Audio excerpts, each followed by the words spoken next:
Jumpa lagi kita bersama saya Andi Malarangeng dalam acara ngobrol-ngobrol tentang politik dan negara.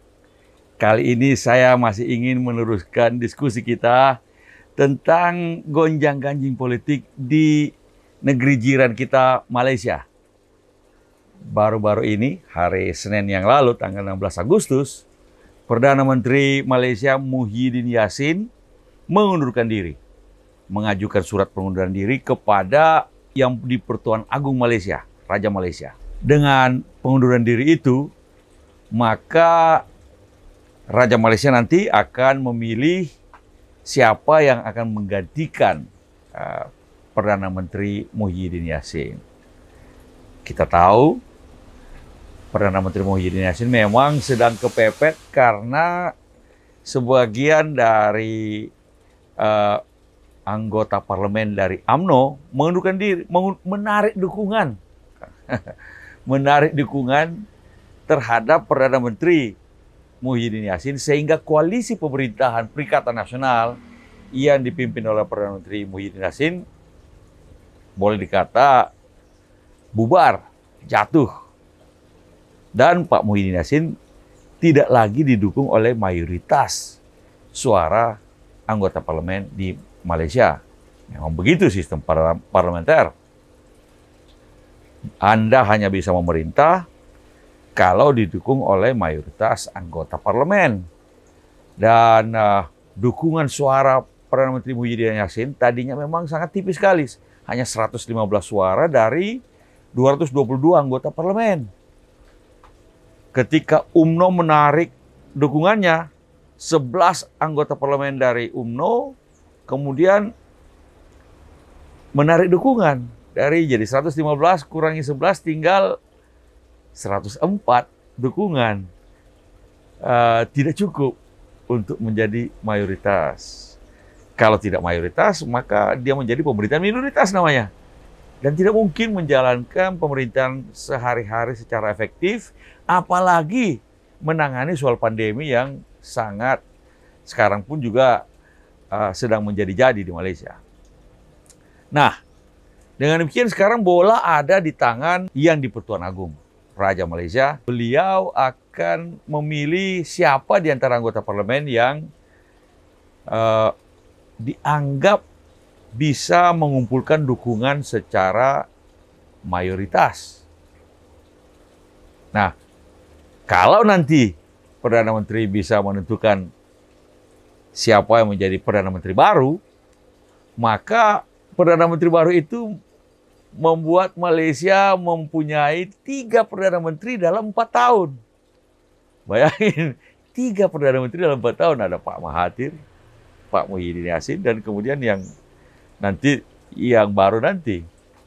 Nah, memang politik Malaysia masih gonjang-ganjing terus karena fragmentasi kepartaian dan koalisi-koalisi yang terbentuk di parlemen Malaysia masih sangat tipis-tipis keunggulannya, atau tidak ada yang mampu meraih mayoritas mutlak. Perikatan Nasional yang tadi Pak Muhyiddin Yassin hanya 115 dari 222. Dengan keluarnya UMNO, dia menjadi minoritas. Sementara itu, Pakatan Harapan cuma mempunyai dukungan sekitar 80-an anggota parlemen. Sehingga memang ini menjadi menarik. Boleh dikata ada 3 kelompok yang saling bermanuver, bisa bermanuver untuk menjadi Perdana Menteri. Perikatan Nasional sendiri, lalu kemudian ada UMNO, yang punya kursi sekitar 30-an, 39. Lalu kemudian ada Pakatan Harapan dengan 80-an kursi. Tetapi pertanyaannya adalah dengan 222 harus punya 112 paling tidak untuk bisa meraih mayoritas minimal. Nah, memang siapa yang akan menjadi Perdana Menteri adalah hak prerogatif yang di Pertuan Agung. Tentu saja yang di Pertuan Agung akan memilih seseorang yang dianggap mampu mendapat dukungan mayoritas. Kalau perlu, yang di Pertuan Agung bisa kira-kira melakukan wawancara satu persatu terhadap anggota parlemen untuk menanyakan secara rahasia kira-kira mereka akan mendukung siapa. Sehingga Perdana Menteri yang di Pertuan Agung bisa atau memperkirakan siapa yang akan bisa mendapatkan mayoritas itu. Disebut-sebut misalnya Ismail Sabri Yaakob yang sekarang menjadi timbalan Perdana Menteri atau wakil Perdana Menteri yang juga dari UMNO. Jadi orang UMNO sebagai calon yang terkuat. Karena tampaknya siapapun yang menjadi Perdana Menteri hanya bisa jadi Perdana Menteri kalau didukung UMNO. Nah tentu saja ada orang UMNO sendiri itu yang jadi timbalan Perdana Menteri. Itu kalau disepakati oleh UMNO masuk kembali ke dalam Perikatan Nasional dan kemudian Perdana Menterinya bukan dari partainya Perdana Menteri Muhyiddin Yassin yaitu Partai Bersatu, tapi dari UMNO yaitu Pak Ismail Sabri Yaakob. Nah, bagaimana dengan kans Anwar Ibrahim, Pak Anwar Ibrahim yang sejak dulu memang sangat berkehendak untuk menjadi Perdana Menteri.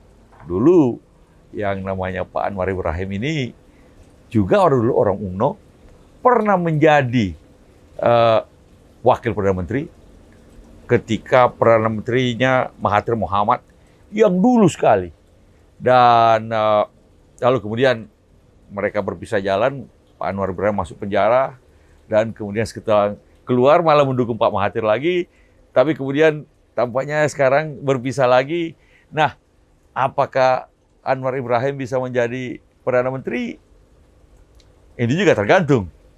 Apakah Anwar Ibrahim bisa mendapatkan dukungan mayoritas di parlemen? Artinya bisa membujuk UMNO mendukung dia, atau bisa membujuk sebagian lagi koalisi Perikatan Nasional ini untuk mendukung Pak Anwar Ibrahim.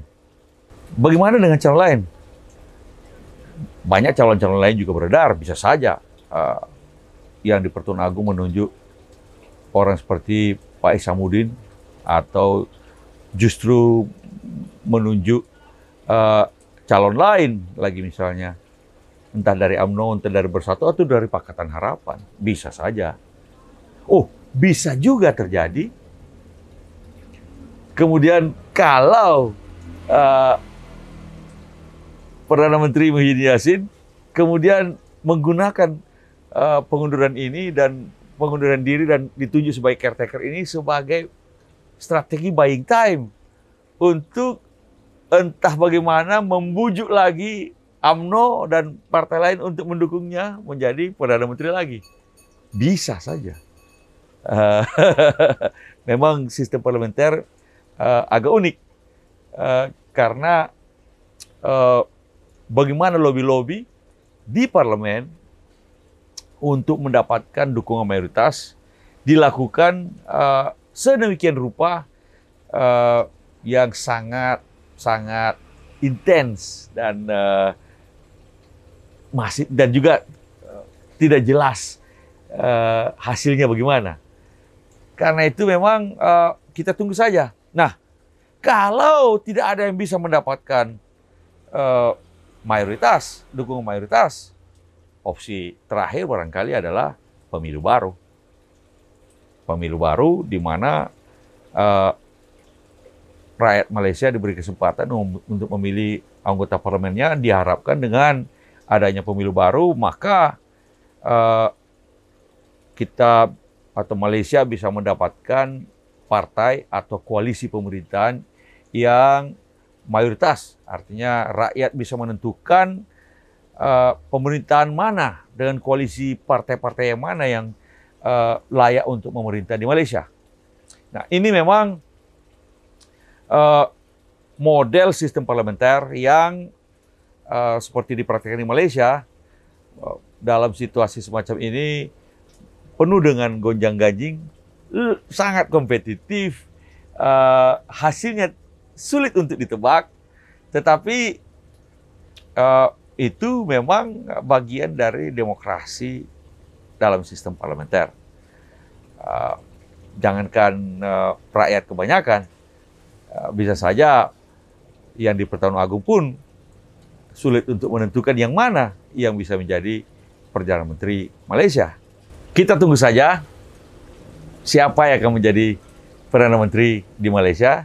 Harapan kita sebagai negara tetangga adalah siapapun bisa menjalankan pemerintahan baik, menangani pandemi di Malaysia, dan kemudian juga mensejahterakan rakyatnya.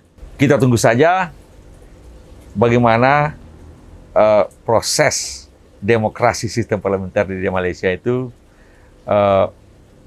menghasilkan Perdana Menterinya yang baru, atau kembali lagi pada Perdana Menteri yang lama.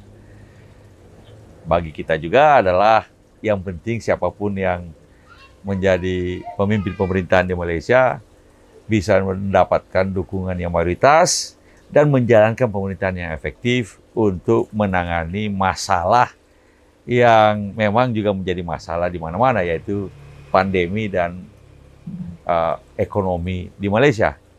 Kita tentu saja berkepentingan negara tetangga kita untuk tetap damai, stabil, dan kemudian berkembang sebagaimana juga seluruh negara-negara di kawasan Asia Tenggara. Sampai jumpa dalam perbincangan berikutnya. Semoga Anda semua sehat selalu. Kita semua sehat selalu.